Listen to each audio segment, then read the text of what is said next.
Yo, so we are here now, live here at Segunda Coffee Shop Lab. Yes, sir. With the boy, with the homie. What up? What up, fam? What up? Guys, so I'm here, and I just found out he's dropping a new album. That's for sure. For sure. It's a pleasure to have you here. It's a pleasure to know you. It's a pleasure to, even do business with you. And I'm excited. So to the audience, we're about to let them know that he's about to drop a new album of 2023. The hottest mix here in Houston, Texas. Yeah. So for those who don't know, bro, in case if y'all don't know him, y'all sleeping. But what do they call you? What are you known for? I go by the name of Hardattak. Hardattak. And that is Hardattak. Oh, snap. Okay. In case if y'all hear anything loud, we're here, like I said, in the Coffee Lab. Shout out to them, for letting us use the venue. We had to support and brought in some coffee. Damn, this is some good coffee. Sure. La Mexicana, bro. Y'all should go get it. So new album coming in. What's the name of the album? We're going with the name Around Here. Around Here. How did that album come about? Well, for the last 3 years, I started producing beats. Yeah. And actually, I had bought some equipment for a friend of mine, and we got to working, and I was trying to take it to another level where we can have a bigger catalog. Uh-huh. And so I kind of, by default, got into making beats. Okay. And so for the last 3 years, I've been basically producing tracks, trying to, get a certain kind of sound put together that we can come out and start, promoting and pushing. Okay. So one thing led to another. We got a nice little pre-production setup, man, where we can, make our tracks. We can, record good vocals, and then we'll take them and get them, get everything mixed and mastered. So this album, how long did it take you to create? Actually, I would say a couple of weeks, to be honest with you.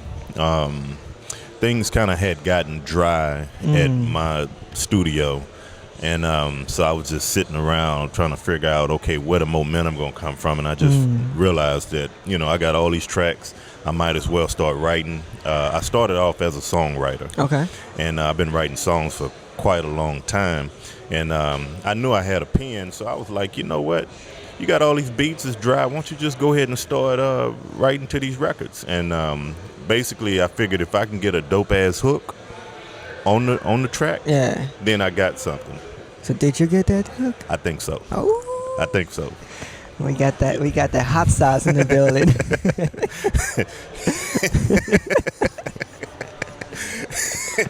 Hey. You know what I'm saying? Everybody likes that hot sauce. Yeah, that hot sauce. I don't know about me. I might take my still don't like hot sauce. But so you said you were writing music, and then that album came about, and you said you were dealing with some struggles. It went dry and everything. So tell me more about that.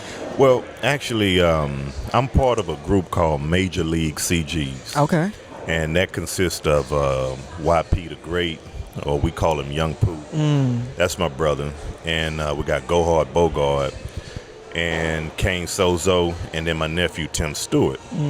And so each one of us got something dope that we do different than the other. And them guys had come through, and they had really got down on that mic and gave me a bunch of records, and things kind of had went dry. And by me being a high achiever, I like to keep pushing forward, feel like I'm doing something. I was like, well, shit, nobody in the studio. Let me just start writing. Because I was really making records for them, because all of them are dope in their own way. And I was like, okay, I could see YP, kicking ass in this lane, and Gohard Boegard kicking ass in this lane, and Kane Sozo, and my nephew Tim, he does R&B.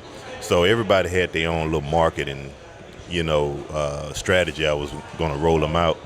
But things kind of took a little dip, and I was like, well, fuck it. I'm finna get the pen and start writing. Damn. It's like the Eminem story, bro. Right. It's like, damn, I guess I gotta start writing. So like that struggle made you start writing, and then you went to some people to go find the beats, or you started creating your own beats, or how did that? Yeah, I got literally thousands of tracks just sitting in my hard drive from just for the last 3 years. I've been producing beats for the last 3 years, so I've gotten better and better. And then one of the things that I was able to do is reunite with a platinum music producer out of Houston called Mike B. He's responsible for some of the records with Mike Jones, Big Mike, Master P, and so many other great classic Houston records. Mike B's been around for a long time, and me and him got down, and he's producing some of my records, and I'm producing some of them. Dang, how does that feel? Well, it feels like I can compete, with the 50 Cents and all the big dogs that's out here. They got really big sounds. They got really good records. I figure, they don't have a patent on songs. Nobody has a patent on songs. So if I could hit them at an angle that they didn't think about, then I have a chance to compete with them. And so that's what I focus on with the hooks and the concepts that I've come up with for the project. Wow. So how many songs does your album have? I'm trying to stick with the rule of thumb that Kanye West and Jay-Z kind of put out there. Okay. They said, you should be able to get an album done with 7 records. Oh, wow. So that's been my rule of thumb now. If I can get a good 7 hot records, then, we'll get the artwork done and get ready to, distribute it. So let's talk about the names of the tracks. Do you know the name of the tracks? Yeah. All right, wait. Let's go with track 1. What's the name of the track 1? Track 1, that would be... You can get your phone out and see if you Yeah. So I had it right at track 1. Let's see. There we go. Track 1 is called "I'm the Plug Man." I'm the Plug Man. Yo. Yeah. And that one produced by Mike B. And, bruh. It's fire. Yeah. Some hot sauce. Yeah. It's an up-tempo record. It kind of reminds me of some Ice Cube shit. Okay. I was able to kind of catch that Ice Cube, that wiggle. that wiggle. And the hook, really big hook on it. My nephew is singing on it. Nice. Really dope record. It's a high energy record. I was gonna roll it as a single, but some of the people around me told me fall back on it. And so why didn't you roll it as a single, as like a preparing for the album? Some artists do that, or Right. maybe not, but some artists, like some of my friends, they like drop a single, and if they know it does well, like, all right, the album is ready for it to be dropped. And that is what we're currently working on, the marketing and the promotions. But I was going to go ahead and do a whole video for this song. And but to be honest, it's one of those records that I think the timing is going to be of the essence. When we release it, it could catapult my career as an artist to a level that, we can compete on radio, etc. It's one of those records that I think would be a classic. Okay. So we kind of went with I Love It. I love it. Which is the second record on the project. So first one is The Plug. The Plug. The Plug. Yes. I feel like that's gonna be my favorite one, just because of the title. The Plug. It's dope. It's a dope record. It's like just riding around, cruise. What you listening to? The Plug. So the second one you said, what was it? It's called I Love It. I Love It. Yes, sir. It's kind of like McLovin. Yeah. The McDonald's theme. I love it. Yeah, I love it. A friend of mine, Richard Clare, he had produced a track, and I heard it, and I was like, oh, shit. That could be the intro to my album. And I actually wrote the verse and everything and the hook. And by the time he came home, he was like, when did you do this? I was like, when y'all left this morning. And I already had the song done. But, some things happen, and we're not necessarily working together right now. But I went to Mike B, and I took my hook my verse, and I asked Mike B, could he reimagine the record? And he did. And man, I love it. I love it. I love it. I love it. I love it. I love it. I love it. Man, I love it. Hey, you know, is that one of the hooks? Is that that's one of the the bridge hooks? to the Oh, hook. shoot. That's the bridge to the hook. But you know, it's really a tribute to the OG Big Mike. Big Mike had a record called Playa Playa.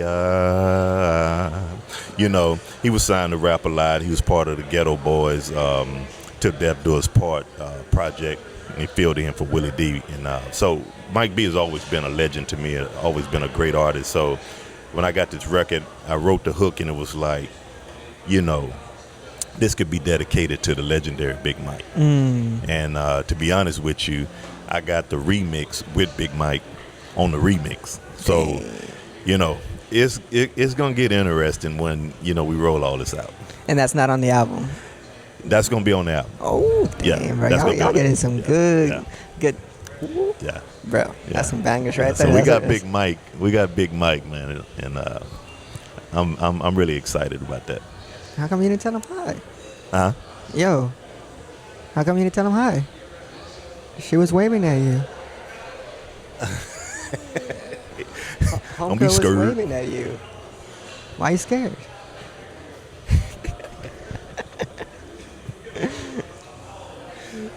That's my wife. Oh, Hey, man.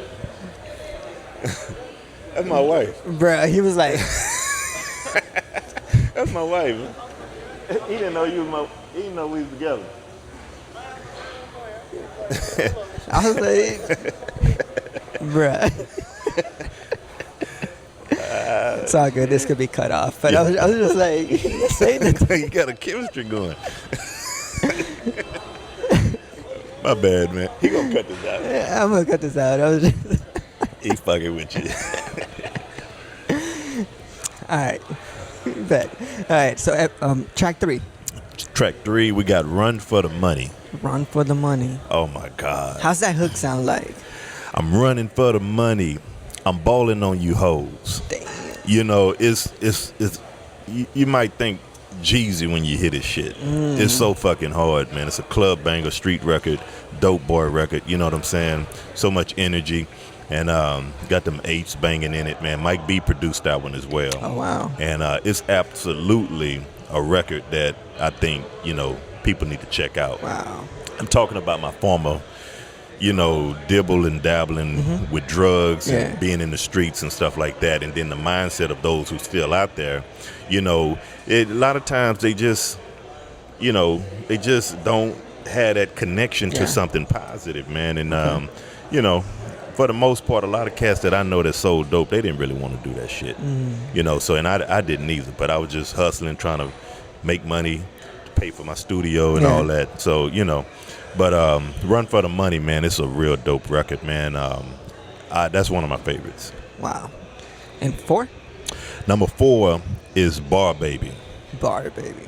Yeah, Bar Baby. Like BAR and then Baby? Yeah. Okay. Yeah, I'm intrigued. I had the idea because the tracks sound like some Too Short shit, you know, and the bass line is heavy bass line. I produced that one. Okay. And so I was thinking Bar Baby, you know, it's the Bar Baby, it's the Bar Baby, chilling, you know, that old record. And I was like, well, nah, don't go there. Yeah. So I was just thinking bars, period, you know, that I could call this, you know, title this track Bar Baby from just having bars on it, period, you know. And the hook is, again, infectious, I think. You know, I think it'll be a great Houston record. And, you know, it's one of my favorites. Yeah, I mean, you said number 3 was one of your... Run for the Money is a big record. Okay. And they're not going to fuck with that, you know. All right, let's jump to number 4. Number 4 or 5? We just did 3, right? We did 4. Oh, okay, 5. 5 is called Putting on the Show. Putting on the show. Yeah. It's about, it's another track I produced. And it's about, you know, people pretending like they fuck with you. You know, fake friends and people in the music industry that may not really want to fuck with you and don't believe in what you're trying to do, or they don't want to collaborate with you and stuff like that. And so the hook is like, they acting like they love a nigga, I already know. What you know, little homie, they putting on a show, So it's kind of like that, and it got some other stuff attached to it. But it's really a message record. Like, nigga, I know you don't fuck with me. You know what I'm saying? It's just that. It's for all them haters. Yeah, for all them haters. Damn, but y'all special. Y'all getting your own track. All right, let's hop into number 6. Okay, we got Trust No, Fuck Ho. Trust No. Fuck Ho. Okay. Yeah. I feel like there's some intention right there. You know what I'm saying? It's relationships. You deal with these women, man, that hit you up. They figure you got some money, and they keep wanting to fuck with you just on money. And they proposition you. You can fuck for some money and shit. And I hate for a broad to put me in that kind of position because I'm a business minded person. Okay. So I'm like, look. Let's work together on business and building something. I don't necessarily want to look at you and say, okay, I got to fuck you in order to fuck with you. So, I couldn't get that message to go in some of these broads' heads. So I was like, well, and make a song. Learn to trust no, fuck ho, and it got that in it. And I'm just talking about the experiences of some of the women that I've dealt with. Damn, bro. Bro, what's gonna happen when they start hearing this song, bro? They know it's for them, bro. Yeah, they gonna know because I had one girl come through and she brought her pimp with her. Damn. And I'm like, who the fuck is this nigga? And he like, hey man, what's up, man? We cool, man. So I let the nigga come in, and we didn't get no work done. She was drunk, and it was a mess, man. I just like, look. So that experience, I put that in the song. That's one of the experiences. Okay. You're watching, crazy, you know what I'm saying? Crazy. He dedicated a song just for you. Madison. Damn, put him on the spot. Put her on the spot. And all right, next track. I got a record called Let Him Make It. Let Him Make It. Okay, I like that. I was living in this neighborhood here in Houston on the north side, and I had this little cat, man, from New York. He kind of ran the block, and it was like gang infested. We didn't know when we moved in that, they had all this bullshit going on, this trapping and shit, man. And, I had to deal with this guy for a whole 2 years we was living there. They threatened my life.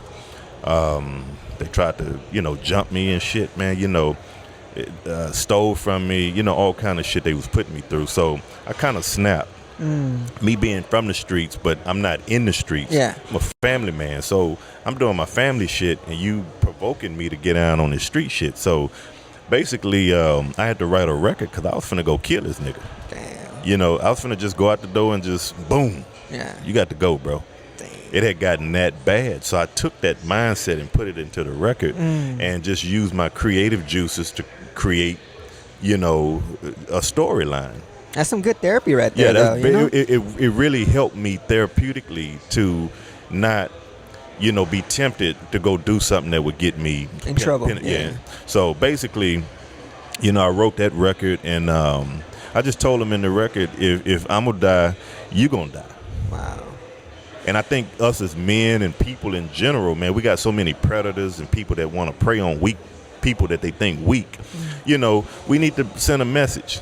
If you're gonna attack us, and we law-abiding citizens, you're gonna attack us, bro. We're gonna give you what you come to give us. And you reap what you sow. sow. Yeah, you can't tell the military they can't goddamn defend themselves. Yeah. So don't tell the American people we can't defend ourselves. So I basically did the record. I didn't have any problems. I moved out that neighborhood, but I got a great song out of it, and it's one of my, the songwriting, from a songwriting concept, I think it's one of my most creative records that I've written. It seems like you have a whole good album of just like life stories that you went through. Yes. It seems like this is like 4 years of work right here. Yeah. It seems like. Yeah. Just you. I'm pretty sure you had to sit down and figure out like, all right, now this is not gonna go well. This is what hits me right now, and just write the song and then put it out there. Because, it's like, how I say this. I personally feel like rap is kind of like a journal. You know what I'm saying? You're writing out all your emotions, everything you're going through. And then if you feel confident, you let it out to the world for people can see. Because rap to me is poetry. You know, they're like, some people don't see it like that. I see it like, because I feel like everybody, that's their way of expressing. You know, I can rap, but I enjoy listening to it. You know, so I was like, all right, dude, that was, damn, I wonder what he was going through behind that. Right. Yeah, that's it. That boy going hard. I was like,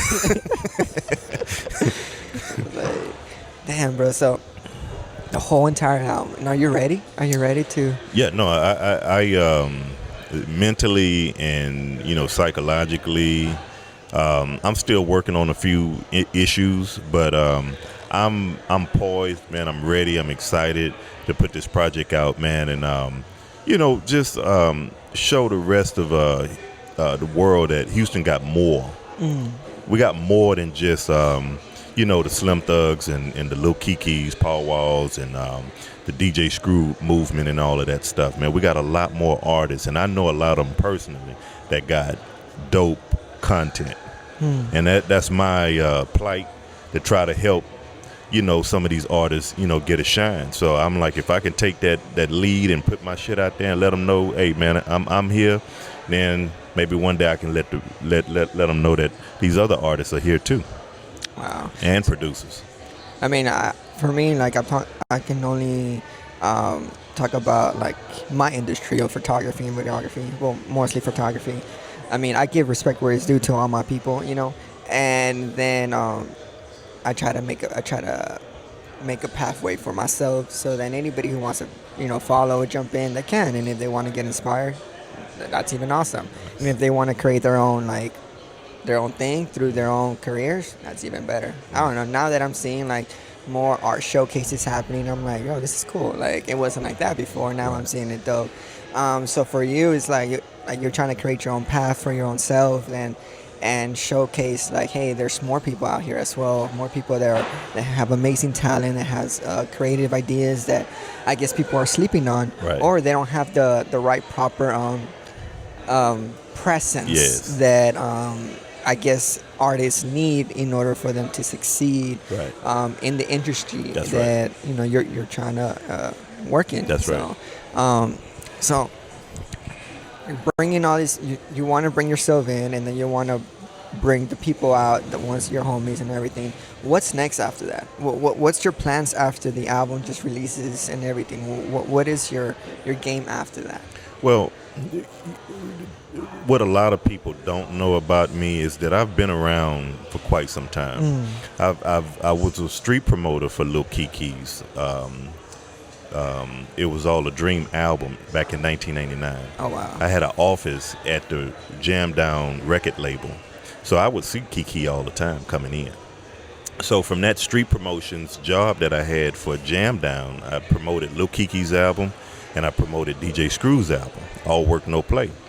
And I learned how to get in the streets and grind from an independent level. And I seen the effects of Lil Keke having radio, and he had the street team, and he had the record label pushing. And I seen him move into a position of power, literally overnight. Wow. And so I take that same blueprint to everything that I'm doing right now. Mims, he had a project called This Is Why I'm Hot. It was the #1 single in the rap game in the country. And I did an interview with him. And I wound up meeting a guy named Mark Goldstein. He's out of Hicksville, New York. Mark Goldstein is an music industry consultant. Oh, wow. And he wound up, me and him becoming friends after that interview with Mims. And he set me up with distribution for my record label. So him and a guy from Rolling Stone magazine, they negotiated with a company called Believe in France, in Europe. And what happened was they put my label and like 6 other labels to help brand Believe in the United States. And my company was one of them. So for the last maybe, 10 years probably, about 10 years, I think we got the deal in 2014. Wow. And so we've been distributing music into 240 countries and territories, literally. Wow. Through this distribution deal we have with Believe. Now, Believe bought TuneCore. They bought TuneCore out. So TuneCore is under Believe's sub-labels. Okay. But we're signed on directly with Believe. Wow. And that's how we get to distribute our music. So that's the empire that I'm trying to build, is being able to sign other acts that have market potential and build up an empire, a music empire, right here in Houston, Texas. Wow. Man, that sounds insane. That sounds like awesome that you already know how you want an instructor. You're not going in blindly. Yes. You know how usually I feel like some people, like I did, then I had to learn, I had to learn and just I threw myself in the ocean and I had to learn how to swim, But you going in and I already know what to do. Right. I already have what I want and this is how I'm going to do it and this is how I'm going to execute it. And in a sense, no one can stop me. Because once you have the vision, once you're ready and you're ready to attack, it's impossible for anybody to attack you. Right. Unless you're really not confident or you're really like, don't know what you're doing, and that's when thoughts and minds people get to you, because that's what I've learned. When I was set with photography, nobody was able to stop me because I'm like, this is what I want. Wow. I don't want to work this kind of job. I want to do an entrepreneur job. I want to just do photos. People are like, nah, that ain't gonna be a job. You ain't gonna survive. And I'm like, but my mindset was straight on it. Like, I'm gonna make that happen. Yes. That it was impossible for anybody to stop me. Wow. Now, if I was like, yeah, I kind of want to do photography full time. And they'd be like, nah, maybe you're right. Mm-hmm. I wasn't confident. I wasn't really set on my vision, on my goal. So you being set on your vision goal, in reality, no one can stop you. What I've noticed, like, sometimes it can happen so fast. Sometimes it can happen in 1 or 5 years. But as long as you're sticking to the vision, it's going to happen. Right. That's the positive side of it. And now people fall back because they don't. They get to the halfway of the process and they're like, oh, this is just too hard. Right. Or I don't have the finances, or people are backing up on me. Like, that's when you start growing as a character, as a business management person, and just in life in general. And then when you overpass that obstacle, it's like game over. Like, oh, I already did this bump, I can do it again. Right. Like, you know what I'm saying? Like, that's a piece of cake. And when that happens, bro, it's easy. It's like, Man. it's like easy, building a business becomes so easy after that. Like, it's just insane. That's a great way to put it. Well, man, it was a pleasure. Yes. It was a pleasure having you. Thank you. I'm excited for the audience to, even to see your interview, and like, I'm just excited just to be here with you and just, to share your passion with me, because I love learning from artists and creatives. It inspires me to do even something even better, So, any socials you wanna promote to the or where this is gonna be aired on or anything? Well, my Instagram is Hardattak 713. That's dope Instagram. And I don't know about the Facebook, but I'm on Facebook a lot. Okay. It's Hardattak Major League. This is gonna be on Apple iTunes. Yeah. So the album will be pushed to Apple Music, Spotify, Deezer. You got Tidal. We got all the major platforms that's out there. But the cool thing about it, man, we got 240 countries and territories. Wow. I always throw that in there because when we go in the backstage and release music and we setting up a new release, it shows all the countries. And you could select what countries you want to be released in or not. Oh, wow. Yeah, and it's really dope, man.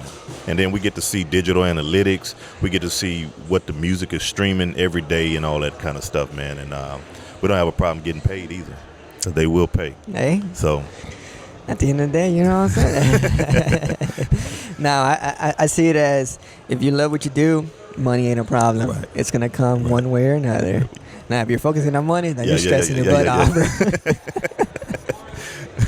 Man, it was a pleasure. Yes, sir. It was a pleasure. Man, thank you, Envy. Dude, no problem, Yes, no problem. We're here at Segunda Coffee Shop, Lab Guy. Yeah. And if y'all want to stop by, get some coffee, come through. It's Dope. affordable. It's easy. It's really delicious coffee. Sure. He was scared of drinking this one, just saying. But, I had to force him, and he said he loved it. So Yeah, it's dope. if you're scared of trying new coffee, this is the perfect spot to try new coffee. Chia. Yeah. All right, y'all. See y'all tuned. See y'all next time. Peace out.